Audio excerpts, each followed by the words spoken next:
Baik, Mbak Sinta. Kalau saya di Forum Honor Indonesia ini kan sudah lama ya bersama teman-teman mengadvokasi ini, kurang lebih hampir 25 tahun ya. Bahkan menterinya sudah berganti beberapa kali, termasuk juga teman-teman di Komisi 2 khususnya.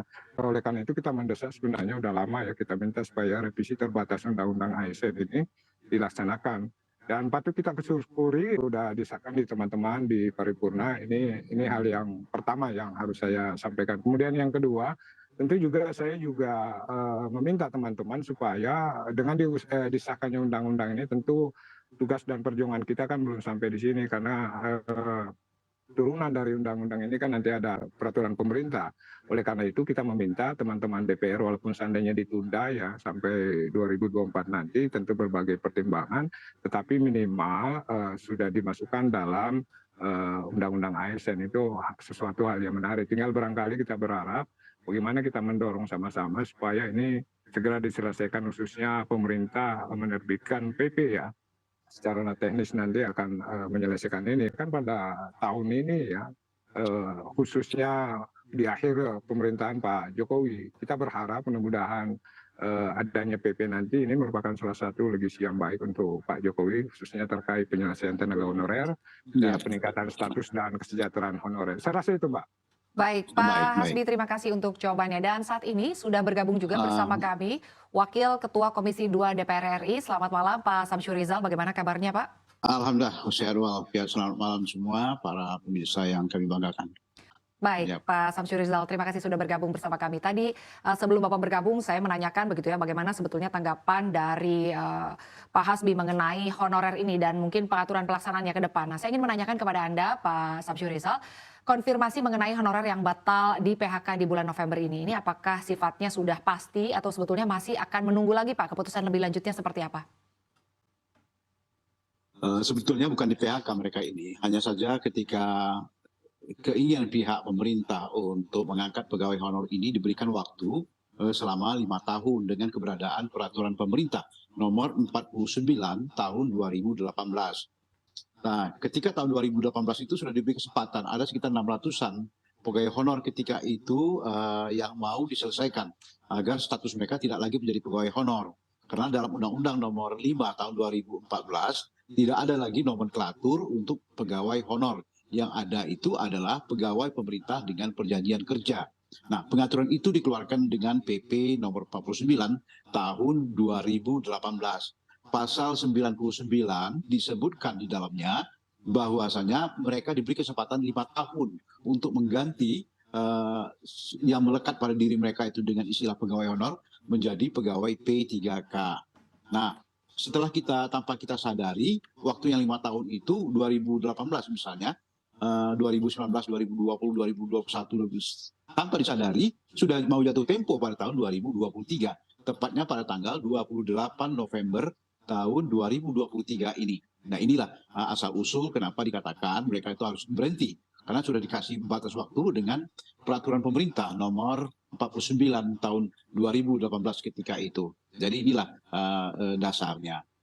Baik, Pak Samsyur Rizal. Baik, Pak Samsyur Rizal, terkait dengan hak-hak ya Pak, artinya untuk hak P3K dan juga PNS ini sebetulnya seperti apa Pak Samsyur Rizal? Ya, jadi dengan adanya Undang-Undang nomor 14 yang nomor 5 tahun 2014 yang sudah kita perbaharui dan sudah disahkan menjadi undang-undang nantinya, insya Allah melalui rapat paripurna tanggal 3 Oktober yang lalu, nah mereka diberi batas waktu untuk menghilangkan istilah pegawai honor itu sampai dengan Desember tahun 2024 ini. Ya, jadi Desember 2024 ada waktu setahun lebih. Diharapkan ada sekitar lebih dari 2 juta pegawai honor itu akan kita selamatkan. Kita selamatkan. Artinya tidak akan ada pemberhentian secara massal pegawai honor tersebut. Karena dalam pasal 66 dalam undang-undang penggantian Undang-Undang ASN ke yang baru ini, mereka kita yakini tidak akan diberhentikan. Ini hak pertama mereka yang mereka peroleh dengan keberadaan undang-undang baru ini. Kemudian di dalam undang-undang baru ini juga ada hak-hak pegawai honor itu nanti setelah mereka menjadi pegawai pemerintah dengan perjanjian kerja atau P3, mereka nantinya akan statusnya disamakan dengan pegawai negeri sipil. Nah, mereka akan diberi nomor induk kepegawaian yang sama dengan nomor induk kepegawaian seorang pegawai negeri sipil.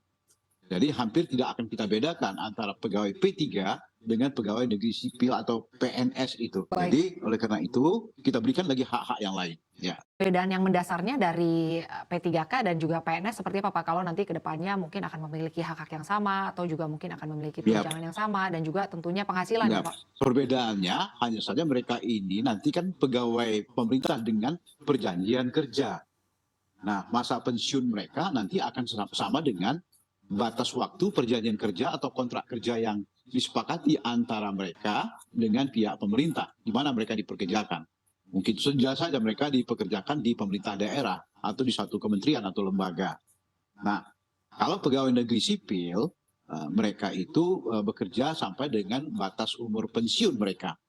Untuk batas pensiunnya, untuk mereka yang punya jabatan pimpinan tinggi, itu akan dipensiunkan pada umur maksimal itu 60 tahun. Mereka yang punya jabatan tidak pada jabatan itu akan pensiun pada umur 58 tahun. Jadi hampir sama saja hak pegawai negeri sipil dengan pegawai dengan perjanjian kerja tadi itu, P3K ini. Oleh karena itu kami katakan ini adalah merupakan pintu gerbang bagi pegawai honor untuk mereka betul-betul menjadi mesin birokrasi yang sesungguhnya di masa yang akan datang. Karena jumlah pegawai honor yang tadinya mereka yang hampir putus asa dengan masa depan kepegawaian mereka, nah dengan keberadaan undang-undang ini kita berikan semacam lampu hijau untuk mereka betul-betul bisa mengabdikan untuk bangsa yang mereka cintai, Indonesia ini. Betul-betul pegawai honor ini kita harapkan akan menjadi mesinnya birokrasi Indonesia. Makanya seperti yang diinginkan oleh Bapak Presiden kita agar birokrasi ini birokrasi Indonesia yang berkelas dunia. Ini yang kita inginkan. Baik. Makanya konsep-konsep ke depan untuk birokrasi ini kita kemas secara khusus. Sehingga nanti ke depan tidak akan ada lagi perbedaan antara P3K dengan PNS ini. Kita buat sama. Baik. Bahkan Terima kita kasih. berkeinginan agar mereka ini dapat jabatan struktural. Baik. Sama saja. Ya. Baik, terima kasih Pak Samsyur Rizal untuk penjelasannya. Saya ingin ke Pak Hasbi. Pak Hasbi menanggapi yang disampaikan oleh Pak Samsyur Rizal mengenai tenaga honorer yang kemudian akan diserap menjadi pegawai pemerintah ya Pak, dengan perjanjian kerja atau P3K yang kemudian nanti begitu nasibnya atau posisinya, kesempatannya bisa sama dengan PNS Pak. Anda sendiri melihatnya seperti apa Pak? Apakah ini menjadi peluang yang baik atau Anda punya pandangan lain? Baik, ya.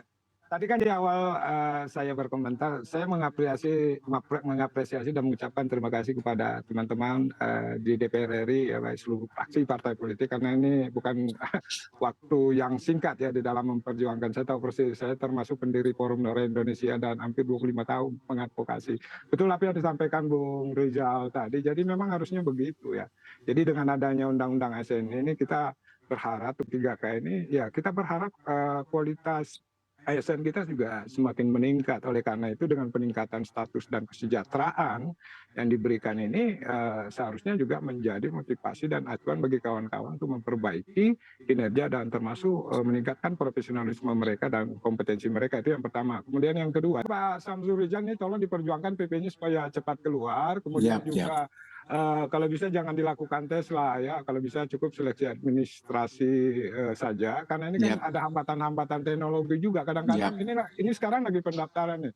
Saya kemarin turun ke lapangan mendengar curhat mereka, belum takutnya pendaftaran udah mau selesai, tahu-tahunya kan jaringan internet bermasalah. Nah ini mohon juga diperjuangkan supaya ini menjadi pemikiran pemerintah secara teknis ya, teman-teman di BKN juga harus jeli juga melihat situasi lapangan.